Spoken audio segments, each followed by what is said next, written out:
भूकंपीय तरंगों के संदर्भ में हम लोग को बताना है। भूकंप तरंग यानी अर्थक्वेक वेव्स जो हैं उनके बारे में बताना है। हम लोग इनको पढ़ते रहते हैं। ये 3 तरह की होती हैं, पी टाइप वेव्स, ठीक है, एस टाइप वेव्स, और तीसरी होती है सरफेस वेव, ठीक है, सरफेस वेव। पी को बोलते हैं प्राइमरी, ठीक है, सेकंड को बोलते हैं सेकेंडरी वेव, ठीक है, और सरफेस को सरफेस बोलते हैं। इसके क्वेश्चन हमेशा कोडिंग में आते हैं, ठीक है। तो 3-4 पॉइंट हम लोगों को हर वेव के बारे में जानना जरूरी होता है, ठीक है। सबसे पहले पी वेव को पकड़ लो। पी वेव यानी ये प्राइमरी है। प्राइमरी इनको क्यों बोला जाता? क्योंकि ये प्रमुख हैं तो सब कुछ इनका अच्छा ही होगा। जैसे तीनों मीडियम में ट्रैवल कर लेती हैं। तीनों मीडियम कौन कौन से? ये सॉलिड में भी भाग लेती हैं, ठीक है, ये लिक्विड में भी भाग लेती हैं, ये गैस मीडियम में भी भाग लेती हैं, ठीक है। तो ये खास बात हुई ना। इसका मतलब क्या हुआ कि पी वेव्स पृथ्वी के अंदर भी ट्रैवल कर सकती हैं, ठीक है। पी वेव्स, यदि कोई भूकंप वाला स्थान है यहाँ पे, ठीक है, यहाँ से भूकंप जनरेट हुआ, उत्पन्न हुआ, यहाँ पे कोई आपने यंत्र लगा दिया जिसे सीस्मोग्राफ बोलते हैं, ठीक है। तो यहाँ पे जो सबसे पहले वेव पहुँचेगी वो सबसे पहले पी पहुँचेगी, ठीक है। इसका मतलब क्या हुआ, हम लोगों ने क्या सीखा कि इनकी स्पीड बहुत ज़्यादा होती है। पी वेव्स की स्पीड भी बहुत ज़्यादा होती है, ठीक है। तो एक पॉइंट हम लोगों ने ये सीखा कि तीनों मीडियम में ट्रैवल कर लेती हैं। दूसरा पॉइंट पी वेव में हम लोगों ने क्या सीखा, इनकी स्पीड बहुत ज़्यादा होती है। एस वेव की 60% ज़्यादा होती है, यानी 160% ऑफ एस वेव्स, ठीक है, एस वेव्स इनकी स्पीड होती है। इसका मतलब क्या हो गया, 60% ज़्यादा, ठीक है, 60% ज़्यादा स्पीड होती है पी वेव्स की एस वेव से। दूसरी वेव है सेकेंडरी वेव। सेकेंडरी वेव, ठीक है। एस वेव को सरफेस वेव मत समझना, ठीक है। एस वेव का मतलब है सेकेंडरी वेव। सेकेंडरी वेव के बारे में आप अभी देख लिया कि प्राइमरी वेव की स्पीड 60% ज़्यादा है एस वेव से। तो इसका मतलब क्या हुआ, 60% स्पीड इनकी कम है पी वेव से, ये भी तो बोल सकते हैं। और इम्पोर्टेंट इसमें पॉइंट क्या है, ये केवल और केवल ट्रैवल कर सकती हैं सॉलिड मीडियम में, ठीक है, सॉलिड मीडियम में, ठोस पदार्थ में ये ट्रैवल करती हैं बस। इसका मतलब क्या हुआ कि पृथ्वी के अंदर एस जो वेव्स हैं वो कहीं कहीं तो ट्रैवल कर लेंगी, लेकिन जहाँ पे भी लिक्विड मीडियम आएगा वो वहाँ से टर्न हो जाएंगे, ठीक है, वहाँ से वो कर्व ले लेंगी, और फिर जहाँ से फिर सॉलिड स्टार्ट हो जाएगा तो फिर वो वहाँ से ट्रैवल करने लगेंगी, ठीक है। तीसरी वेव है सरफेस वेव, ठीक है, सरफेस वेव। तो सरफेस से समझ में आ रहा है, पृथ्वी की ये सरफेस पे ट्रैवल करती हैं बस, ठीक है, पृथ्वी की सरफेस पर ट्रैवल करती है। इनका अंदर से, पृथ्वी के अंदर से कोई मतलब नहीं है। इसलिए पी और एस टाइप के जो वेव हैं इनको बॉडी वेव बोलते हैं, ठीक है, बॉडी वेव। बॉडी क्यों बोल रहे हैं, क्योंकि पृथ्वी एक बॉडी है और पृथ्वी के अंदर से जो ट्रैवल करेगा वो बॉडी वेव कहलाएंगी। और पी और एस पृथ्वी के अंदर ट्रैवल करती हैं, ठीक है। एस भी करती है लेकिन जहाँ पे लिक्विड होता है बस वहाँ से नहीं करती हैं, लेकिन कर तो रही है ना अंदर से, इसलिए पी और एस बॉडी वेव्स हैं, ठीक है। सरफेस वेव को बॉडी वेव नहीं कहा जाता, ठीक। चलो इतना सीख लिया। अब यहाँ पे 2 टर्म और आ रहे हैं, अनुदैर्ध्य तरंग और ये अनुप्रस्थ तरंग। इनका क्या मतलब है? अनुदैर्ध्य का इंग्लिश होता है लॉन्गिट्यूडनल। देखिए समय लग रहा है साहब लोग, लेकिन समझ में आ जाना चाहिए।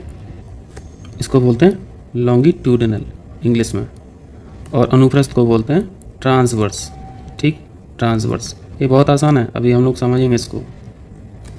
पहले हम लोग ट्रांसवर्स को समझते हैं, अनुप्रस्थ को समझते हैं, ठीक है। एक पॉइंट ए है, एक पॉइंट ए है, वेव यहाँ से चलना शुरू हुई और यहाँ तक आ जाती है। इसका मतलब वेव की डायरेक्शन कैसी हुई, ऐसे हुई, ठीक है। वेव की डायरेक्शन समझ में आया इतना, ठीक है। तो ऐसे ही वेव हम यहाँ पे बीच में बना दे रहे हैं, पतली सी लाइन खींच के, ठीक। अब देखिए, अगर ये वेव चलने की जो डायरेक्शन है, वेव की चलने की जो डायरेक्शन है, वेव के मॉलिक्यूल्स की चलने की जो डायरेक्शन है, वो कुछ अगर इस तरीके से है, इस तरीके से है, इसे बोलते हैं ट्रांसवर्स, ठीक है। इसका मतलब है वेव की डायरेक्शन ऐसे है, ठीक है, और वेव की डायरेक्शन से इनके जो मॉलिक्यूल्स हैं वो परपेंडिकुलर डायरेक्शन तक यहाँ पर ट्रैवल कर रहे हैं, ठीक है। ये वेव है, ए मॉलिक्यूल्स यहाँ तक गए, फिर नीचे आए, फिर यहाँ तक गए, फिर यहाँ तक नीचे आए। तो ये समझ में आया, यानी वेव के जो मॉलिक्यूल्स हैं वो वेव की डायरेक्शन के परपेंडिकुलर यदि ट्रैवल कर रहे हैं तो उन्हें बोलते हैं ट्रांसवर्स, ठीक है। और ये लॉन्गिट्यूडनल क्या होता है, अनुदैर्ध्य क्या होता है, तो अनुदैर्ध्य में क्या हो जाएगा, जैसे यहाँ पे 2 पॉइंट हैं, ठीक है, वेव की डायरेक्शन यहाँ से लेके यहाँ तक वेव जा रही है, आगे जा रही है, तो वेव की डायरेक्शन ऐसे हो गई, ठीक है। और वेव के जो मॉलिक्यूल्स हैं वो ऐसे ट्रैवल कर रहे हैं, पैरेलल ट्रैवल कर रहे हैं वेव की डायरेक्शन के, तो इसे बोलते हैं अनुदैर्ध्य। और ये बहुत पावरफुल होता है, ठीक है। ये जो वेव्स होती हैं बहुत पावरफुल होती हैं, इनमें एनर्जी बहुत ज़्यादा होती है। इनकी इनकी एनर्जी तो डिस्ट्रीब्यूट हो जा रही है ना, ऊपर तक जाने में, फिर नीचे आ रही है, फिर ऊपर तक जा रही है, तो यहाँ पे एनर्जी डिस्ट्रीब्यूट हो रही है। और यहाँ पे एक शॉक वेव की तरह यहाँ पे पैटर्न है, ठीक है। तो ये पावरफुल होती हैं, यानी या लॉन्गिट्यूडिनल वेव्स जो हैं वो मोर पावरफुल होती हैं, ठीक है, बजाय ट्रांसवर्स के। इतना समझ में आया।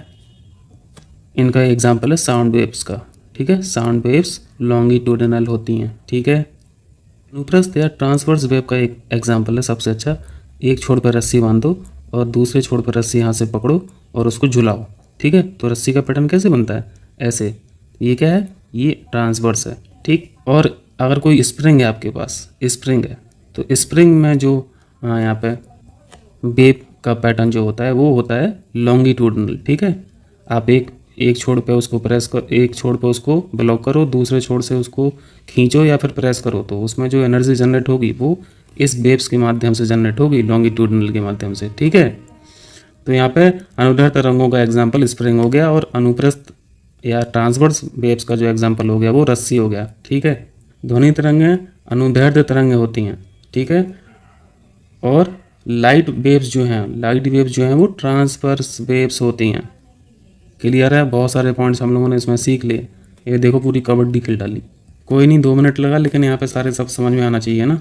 यहाँ पे देखो अनुप्रस्थ अथवा गौण लिखा है, गौण क्यों लिखा है, क्योंकि ये लेस पावरफुल है, ठीक।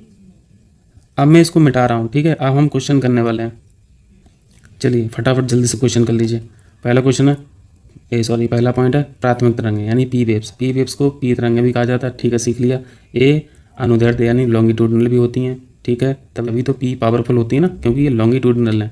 और ये ध्वनि तरंगों की भांति चलती हैं, बिल्कुल ध्वनि तरंगों का जो नेचर है वो लॉन्गिट्यूडिनल ही होता है। पहला पॉइंट बिल्कुल करेक्ट है। सेकंड पॉइंट, अनुप्रस्थ या फिर ट्रांसवर्स अथवा गौण तरंगों को एस तरंगें या सेकेंडरी वेव्स बोलते हैं, बिल्कुल करेक्ट है।